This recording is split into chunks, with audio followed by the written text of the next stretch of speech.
उनकी हत्या कर दी सर दिल्ली में। आप में मेरा सर दिक्कत ये है हम लोगों की, अगर हम यहाँ नहीं बोलते हैं तो हमारे क्षेत्र के लोग कहते हैं कि बोलना चाहते हैं, यहाँ लड़ते हैं तो हम ऐसे दिखते जैसे हम सब भीख मांग रहे हो। अब एनसीआरबी का डेटा जो कहता है सर लाखों बच्चों पे, दलितों पे, पिछड़ों पे, आदिवासियों पे हत्याएं होती हैं सर, क्यों नहीं चर्चा होती इस हाउस में सर? क्या उनकी माओ को दर्द नहीं होता पैदा करते हो? क्या दलित, पिछड़े, आदिवासी सर इंसान नहीं है सर? सर जयसलाल सरोज को सर जला के मार दिया, कफ्तार की मां बेटी को सर अन्याय, और तरुण की हत्या कर दी सर दिल्ली में। आप में मेरा सर दिक्कत ये है हम लोगों की, अगर हम यहाँ नहीं बोलते हैं तो हमारे क्षेत्र के लोग कहते हैं कि बोलना चाहते हैं, यहाँ लड़ते हैं तो हम ऐसे दिखते जैसे हम सब भीख मांग रहे हो। अपमान का घूंट पीते हैं सर हम इस सेशन में कि हम अपनी बात को रख सके, और हम अपनी बात भी पूरी नहीं कर पाते सर, क्योंकि आप वहां से ऑर्डर कर देते हो कि खत्म करो, खत्म खत्म। हमने तो आदरणीय होम मिनिस्टर बैठे उनसे आग्रह किया कि सर आप चैम्बर में चले जाओ थोड़ी देर, कम से कम हम लोग बोल लेंगे अपने लोगों के विषय के बारे में, क्योंकि जब से वो बैठे हैं जिस तरह के इनसिक्योर आप हो रहे हो वो तो किसी छिपावा नहीं, बिल्कुल नहीं छिपा। मैं तो आग्रह करूंगा आदरणीय गृह मंत्री जी थोड़ी देर बैठ जाए सर, अगर तो हम लोग को बोलने का मौका मिल जाए। सर एक सेकंड, आप सबको समझ मिल रहा है सर, आप बहुत, आपका सबसे ज्यादा आप चेक कर लो, सबसे ज्यादा आपका होता है सर। डिप्टी स्पीकर नहीं बनाया गया सर, चेयर और पैनल की जरूरत नहीं पड़ती आज, अगर डिप्टी स्पीकर बन जाता। सर जब हम प्रोटेस्ट करते थे तो बहुत सारे आईबी के अधिकारी हमें वहां बाहर मिलते थे सर, आजकल हम उनको अंदर भी देख रहे हैं। क्या स्पीकर साहब को पता है इस बारे में? सर भारतीय संविधान के अनुच्छेद 98 में संसद के प्रत्येक सदन के लिए एक अलग से सचिवालय का प्रावधान है। ओवैसी साहब उस पर बात कर रहे थे। यह अनुच्छेद संसद के प्रशासनिक और विधायी कार्यों को स्वतंत्र रूप से संभालने के लिए कर्मचारी नियुक्त करने और उनकी भर्ती और सेवा शर्तों को संसद द्वारा कानून बनाकर नियंत्रित करने की शक्ति देता है। लेकिन महोदय पिछले 10-15 वर्षों से लोकसभा में सचिवालय के रिटायर्ड अधिकारी जो चला रहे हैं, जो कि पहले कभी नहीं हुआ, कभी डिस्कस नहीं होता। महोदय जी मैं इस सदन के माध्यम से एक बहुत महत्वपूर्ण विषय उठाना चाहता हूं। रेलवे में अनुसूचित जाति और अनुसूचित जनजाति व अन्य पिछड़ा वर्ग के युवाओं को अवसर मिलना कम हो गया क्योंकि भर्ती नहीं निकल रही। मैं मंत्री जी को से आग्रह करूंगा कि रेलवे में SC ST और OBC के आरक्षित पदों को शीघ्र भरा जाए, भर्ती प्रक्रियाओं में तेज और पारदर्शी बनाया जाए। रेलवे के प्रशिक्षण संस्थानों में इन वर्गों के युवाओं के लिए विशेष प्रशिक्षण कार्यक्रम शुरू किए जाएं। रेलवे कॉलोनियों में कर्मचारियों कल्याण कार्यक्रम के में सामाजिक न्याय की भावना को मजबूत किया जाए। मैं कहना चाहता हूं कि जब तक देश के अंतिम व्यक्ति को अवसर नहीं मिलेगा तब तक विकास अधूरा रहेगा। बाबा साहब डॉक्टर भीमराव अंबेडकर की भावना यही थी कि सरकारी संस्थान सामाजिक न्याय के मजबूत स्तंभ बने, और सरकार भी इस बात के वादे करती है।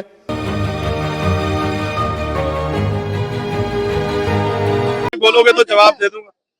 मैं विपक्ष के साथियों को ये कह रहा हूं, जिस तरह से अयातुल्लाह खamenei साहब, क्योंकि हम लोग बाराबंकी में और मुझे बताया गया कि उनके पूर्वज यहीं से थे, उनका रिश्ता यहाँ से।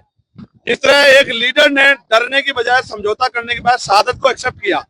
मैं विपक्ष के लोगों से कह रहा हूं कि वो भाजपा से डरे ना, हमारे साथ आ जाएं। हम लोग मिलकर उत्तर प्रदेश में इस भारतीय जनता पार्टी की सरकार को 2027 में उखाड़ सकें। लीडर कौन होगा? लीडर कौन होगा? लीडर कौन होगा? लीडर कौन होगा? जो बात आप कह रहे हैं उसका लीडर कौन? आजाद समाज पार्टी ही मुकाबला कर रही है UGC या कोई भी मामला, बाकी सब लोग तो चुप है। तो आजाद समाज पार्टी नेतृत्व करेगी और कौन नेतृत्व कर सकता है? आप मुझे बताओ। देखो जब तक हम लोग नहीं आए थे, हम लोग काम नहीं कर रहे थे, तो ये किसी भी पार्टी को लोग वोट दे सकते थे। अब आजाद समाज पार्टी काशीराम काम कर रही है, तो जैसे नगीना में हमने 5 विधानसभाओं में, लोकसभा की 5 विधानसभाओं में भारतीय जनता पार्टी को धूल चटाने का काम किया, ऐसे ही पूरे उत्तर प्रदेश में भाईचारा बना के हम लोग भारतीय जनता पार्टी के इस जुल्म जाति की सरकार को हटाने का काम करेंगे।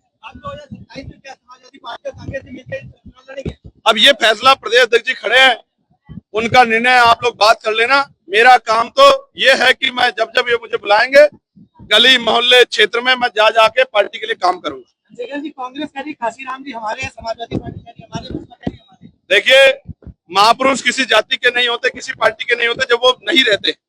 लेकिन आप भी जानते हैं कि 2006 से 26 20 साल क्यों लग गए अपने अपने बताने में।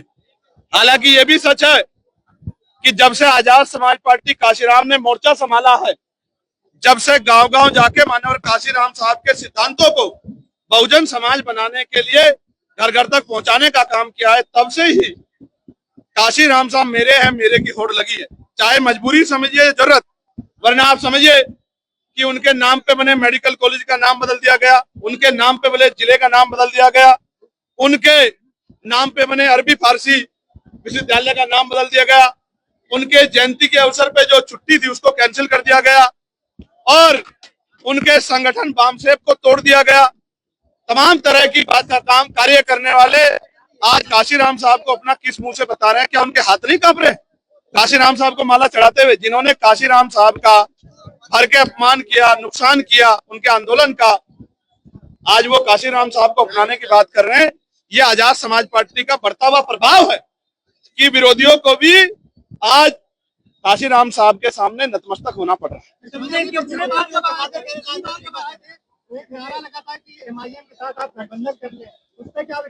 मैं फिर कह रहा हूं, प्रदेश का नेतृत्व जो फैसला लेगा, मैंने इनसे आग्रह किया कि भारतीय जनता पार्टी को छोड़कर, क्योंकि वैचारिक विरोध है, जो भी आप फैसला लोगे हम आपके नेतृत्व में उत्तर प्रदेश में काम करेंगे। और मैं आपको विश्वास से कह रहा हूं, अभी तक कोई पार्टी चुनावी मोड में नहीं है। ये हमारी उत्तर प्रदेश में 7वीं रैली है और ऐतिहासिक जनसभा में मीडिया के भाइयों ने हमें कितना कवरेज किया ये तो मीडिया के भाई बेहतर जानते हैं। लेकिन अभी 29 तारीख की रैली लखीमपुर खीरी में, अपने साथियों से कहना आके देखें, इतिहास रचा जाएगा लखीमपुर खीरी में। मेरी बात को आप ये भीड़ नहीं है, मेरा परिवार है, आशीर्वाद देने आया, पैसे लेके आया, गर्मी में खड़ा है, इनका कर्जा मैं उसको उतारूंगा। देखिए भाई, ऐसा हम संविधान को मानने वाले लोग हैं, हम धमकी वमकी से डरेंगे तो हमारे लोगों का मनोबल गिर जाएगा, हमारा काम कौन करेगा?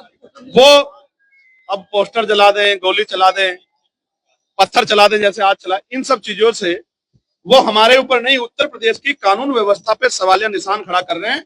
खाकी के इकबाल पे मुख्यमंत्री की जो भाषण देते हैं वो तुरंत खामन के, कानून व्यवस्था बहुत अच्छी है, हर चौराहे पे यमराज खड़े हैं, कोई अपराधी नहीं बच सकता, ये उनके ऊपर सवाल खड़ा। मुझसे पूछने के बजाय मुख्यमंत्री ने पूछो कि एक चुने हुए सांसद के पैर तोड़ देंगे, घुसने देंगे, ये कोई दूसरा देश है क्या कि घुसने नहीं दोगे? यहाँ पे मुझे वीजा की जरूरत है क्या? परीक्षा में पंडित से पेपर बड़ा विवाद बचा हुआ है, भाजपा के आप मुझे बताओ, ये पेपर का जो निरीक्षण है, ये जो निगरानी है सरकार के नेतृत्व में हो रहा है नहीं हो रहा बताओ? तो जानबूझ के सरकार मुख्यमंत्री अपमानित करने का काम करे तो आपको मुख्यमंत्री से पूछना चाहिए कि लगातार ऐसा काम क्यों कर रहे हैं। हालांकि मैं कहना चाहता हूं, यहाँ तो बहुजन समाज के लोग सदियों से अपमानित होते आ रहे हैं, वो अपमान शायद अपमान नहीं दिखता, सवाल अपमान हो जाता है, लेकिन यहाँ तो बहुजन समाज के लोगों की बहन बेटियों के साथ उत्तर प्रदेश में जुल्म जाती हो रही, कोई पूछने वाला नहीं।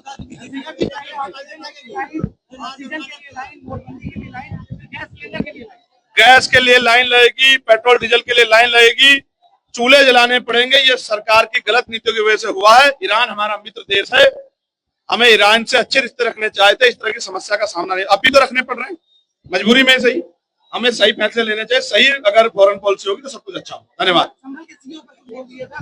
आप ये देखिए, तमाम धर्मों के धार्मिक त्योहार होते हैं, वहां सड़कों पे भी तमाम आयोजन होते हैं, कोई पाबंदी नहीं होती। मैं कहना चाहता हूँ, संविधान को मानने वाला व्यक्ति हूँ, किसी धर्म के विरोध में नहीं हूँ, किसी जाति के विरोध में नहीं हूँ, लेकिन हक सबको धर्म पालन के लिए बराबरी का मिलना चाहिए, नहीं मिलना चाहिए? आप मुझे बताओ। तो फिर ये मुसलमानों के साथ दोहरा व्यवहार क्यों? इसका जवाब उत्तर प्रदेश सरकार को देना चाहिए। अधिकारी भाजपा नेताओं की भाषा क्यों बोल रहे हैं? और हम अपनी बात भी पूरी नहीं कर पाते सर, क्योंकि आप वहां से ऑर्डर कर देते हो कि खत्म करो, खत्म खत्म। हमने तो आदरणीय होम मिनिस्टर बैठे, उनसे आग्रह किया कि सर आप चैम्बर में चले जाओ थोड़ी देर, कम से कम हम लोग बोल लेंगे अपने लोगों के विषय के बारे में, क्योंकि जब से वो बैठे हैं जिस तरह के इनसिक्योर आप हो रहे हो, वो तो किसी छिपावा नहीं छिपा है। मैं तो आग्रह करूंगा आदरणीय गृह मंत्री से थोड़ी देर बैठ जाए सर, अगर तो हम लोगों को बोलने का मौका मिल जाए। सर एक सेकंड, आप सबको समझ मिल रहा है सर, आप बहुत, आपका सबसे ज्यादा आप चेक कर लो, सबसे ज्यादा आपका होता है सर। सरकारी नौकरियों में आरक्षण में जो रिक्त पद हैं उनको तुरंत भरा जाए। देश में लाखों पद ऐसे हैं जो वर्षों से खाली पड़े हैं, ये संविधान की भावना के खिलाफ है। और चौथी मांग ये है, आदिवासी क्षेत्रों में स्वास्थ्य, शिक्षा और सड़क जैसी बुनियादी सुविधाओं के लिए विशेष पैकेज दिया जाए। महोदय, संविधान में हमें 3 मूलभूत सिद्धांत दिए, समानता, न्याय और अवसर की समानता। बाबा साहब डॉक्टर भीमराव अंबेडकर ने संविधान बनाते समय स्पष्ट किया था कि भारत का लोकतंत्र तब मजबूत होगा जब समाज के कमजोर वर्गों के साथ न्याय होगा। इसलिए सरकार का दायित्व है कि वे संविधान की भावना के अनुसार नीति और बजट बनाए। प्रमोशन में रिजर्वेशन SC ST OBC को नहीं मिल रहा है, NFS लगातार हो रहा है SC ST OBC के बच्चों के साथ, और इंटरव्यू में जिस तरह का छल हो रहा है, जैसे UPSC में भी अभी हुआ, जिस तरह का छल हो रहा है उससे असंतोष पैदा हो रहा है। साथ साथ महोदय, लोकतंत्र में विपक्ष की भूमिका केवल आलोचना करने की नहीं है, बल्कि सरकार को सही दिशा दिखाना भी होता है। हम चाहते हैं कि देश आगे बढ़े, अर्थव्यवस्था मजबूत हो और नागरिकों को समान अवसर मिले। अपनी बात रखना चाहता हूं महोदय, मैं कोशिश ये करता हूं कि विषय से हटूं ना, लेकिन क्योंकि गैस सिलेंडर की समस्या इस समय बहुत बड़ी है, मैं वित्त मंत्री जी का ध्यान आकर्षित करूंगा कि लोग लाइनों में लगे और आपसे बहुत उम्मीद कर रहे हैं कि भाई उनकी समस्या दूर हो जाए। मैं कहना चाहता हूं कि सरकार केवल खर्च को मंजूर देने की संस्था नहीं है, बल्कि जनता के धन की संरक्षक संस्था है। इसलिए जब सरकार अतिरिक्त खर्च की मांग करती है तो संसद का दायित्व बनता है कि वह उसकी पूरी समीक्षा करे। सरकार द्वारा इस दूसरे बैच में लगभग 2.81 लाख करोड़ रुपए के अतिरिक्त व्यय की मंजूरी मांग रही है, जिसमें लगभग 2.01 लाख करोड़ रुपए वास्तविक अतिरिक्त नगद व्यय। यह बहुत बड़ी राशि है और इसलिए यह जरूरी है कि हम ये देखें पैसा किसके हित में और किस दिशा में खर्च किया जा रहा है। महोदय, जब फरवरी में पूरा बजट पेश किया गया था तो इतने कम समय में इतनी बड़ी अतिरिक्त राशि की आवश्यकता क्यों पड़ गई है? यदि बार बार इतनी बड़ी अनुपूरक मांगे आती हैं तो इसका मतलब है कि बजट अनुमान और वित्तीय योजना में गंभीर कमी है। देश की जनता चाहती है कि उसका पैसा सोच समझकर और योजनाबद्ध तरीके से खर्च। महोदय, इस अनुपूरक बजट में उर्वरक सब्सिडी के लिए लगभग 15,000 करोड़ का अतिरिक्त प्रावधान किया गया। किसान पहले ही महंगी खाद, महंगे बीज और महंगे डीजल की समस्या जूझ रहा। सरकार को स्पष्ट करना चाहिए कि उसकी नीतियां किसानों को राहत देने के लिए या केवल आंकड़ों को संतुलित करने के लिए। महोदय, मैं विशेष रूप से सदन के माध्यम से अनुसूचित जाति, अनुसूचित जनजाति, अन्य पिछड़ा वर्ग के सवाल को उठाना चाहता हूं। भारत का संविधान हमें सिखाता है कि विकास तभी सार्थक होगा जब समाज के सबसे कमजोर व्यक्ति को उसका लाभ पहुंचे, लेकिन वास्तविकता यह है कि अभी आज भी दलितों के साथ सामाजिक भेदभाव का उनको सामना करना पड़ता है। आदिवासी क्षेत्रों में विकास की गति बहुत धीमी है। ओबीसी समाज को शिक्षा और रोजगार में पर्याप्त अवसर नहीं मिल रहे, इसलिए मैं सरकार से कुछ स्पष्ट मांगे सदन के माध्यम रखना चाहता हूं। मैं सरकार से मांग करता हूं कि अनुसूचित जाति और अनुसूचित जनजाति के लिए जो SC, ST और TSP का बजट प्रावधान है, उन्हें वास्तविक आबादी के अनुपात में बढ़ाया जाए और यह सुनिश्चित किया जाए कि वह राशि किसी अन्य मद में ट्रांसफर ना हो। दूसरा, देश के दलित, आदिवासी और पिछड़े वर्ग के युवाओं के लिए विशेष छात्रवृत्ति और कौशल विकास कार्यक्रम चलाए जाएं ताकि उन्हें शिक्षा और रोजगार के बेहतर अवसर मिल सके। साथ साथ सरकारी नौकरियों में आरक्षण में जो रिक्त पद हैं उनको तुरंत भरा जाए। देश में लाखों पद ऐसे हैं जो वर्षों से खाली पड़े हैं। ये संविधान की भावना के खिलाफ है। और चौथी मांग ये है, आदिवासी क्षेत्रों में स्वास्थ्य, शिक्षा और सड़क जैसी बुनियादी सुविधाओं के लिए विशेष पैकेज दिया जाए। महोदय, संविधान में हमें 3 मूलभूत सिद्धांत दिए: समानता, न्याय और अवसर की समानता। बाबा साहब डॉक्टर भीमराव अंबेडकर ने संविधान बनाते समय स्पष्ट किया था कि भारत का लोकतंत्र तब मजबूत होगा जब समाज के कमजोर वर्गों के साथ न्याय होगा। इसलिए सरकार का दायित्व है कि वे संविधान की भावना के अनुसार नीति और बजट बनाए। प्रमोशन में रिजर्वेशन SC, ST, OBC को नहीं मिल रहा है। NFS लगातार हो रहा है SC, ST, OBC के बच्चों के साथ। और इंटरव्यू में जिस तरह का छल हो रहा है, जैसे UPSC में भी अभी हुआ, जिस तरह का छल हो रहा है उससे असंतोष पैदा हो रहा है। साथ साथ महोदय, लोकतंत्र में विपक्ष की भूमिका केवल आलोचना करने की नहीं है, बल्कि सरकार को सही दिशा दिखाना भी होता है। हम चाहते हैं कि देश आगे बढ़े, अर्थव्यवस्था मजबूत हो और नागरिकों को समान अवसर मिले, लेकिन यह तभी संभव होगा जब सरकार इसको सुनिश्चित करेगी। बजट पारदर्शी हो, खर्च जवाबदेह और विकास समावेशी हो। महोदय, अंत में मैं कहना चाहता हूं कि अनुपूरक मांगों का उद्देश्य केवल खर्च बढ़ाना नहीं होना चाहिए, बल्कि यह सुनिश्चित करना चाहिए कि ये पैसा देश के गरीब, किसान, मजदूर, दलित, आदिवासी और पिछड़े वर्गों के जीवन में वास्तविक परिवर्तन लाए। यदि सरकार संविधान की भावना के अनुरूप सामाजिक न्याय के केंद्र में रखकर निर्णय लेती है तो निश्चित रूप से देश का विकास अधिक संतुलित और न्यायपूर्ण होगा। और जो मुसलमानों का हाल है वो भी छिपा नहीं किससे, आप देख लो। सीओ साहब क्या कह रहे हैं संभल में, देखिए। बाकी धर्मों के धार्मिक उत्सव सड़क पे हो जाएंगे, लेकिन वो कह रहे हैं एक पैर अगर बाहर रख दिया किसी ने नमाज पढ़ते हुए मस्जिद से या ईदगाह से तो देख लेना, खैर नहीं। और वो कह रहे हैं कि साहब ईरान पे आप क्यों कर रहे हो, ईरान पे यहाँ क्यों प्रोटेस्ट, क्यों हाय तौबा कर रहे हो? जब बांग्लादेश में कुछ होता तो हाय तौबा यहां होनी चाहिए, जब पाकिस्तान में कुछ होता हाय तौबा होनी चाहिए, लेकिन ईरान में अगर कुछ हुआ है तो यहाँ हाय तौबा नहीं होनी चाहिए, क्योंकि सरकार के लोगों को अच्छा नहीं लग रहा है। जब वो यहाँ नंगा नाच करवाते हैं अपने जो है जिनको संरक्षित गुंडों से, तब कुछ नहीं। हमारे चैनल लाइक, शेयर, सब्सक्राइब देखना मत भूलिएगा। जय भीम, जय भारत, जय संविधान, नमो बुद्धाय। धन्यवाद। चैनल आर्थिक समस्या से गुजर रहा है। अगर आप बहुजन समाज में बाबा साहेब अम्बेडकर और तथागत बुद्ध की विचारधारा को अधिक से अधिक लोगों तक पहुंचाना चाहते हैं तो हमें आर्थिक सहयोग प्रदान करें, ताकि हम अपने चैनल के माध्यम से देश विदेश में समता, बंधुता, एकता और संवैधानिक अधिकारों को ज्यादा से ज्यादा लोगों तक पहुंचा सकें। आप अपनी सहायता राशि नीचे लिखे खाते में जमा करा सकते हैं।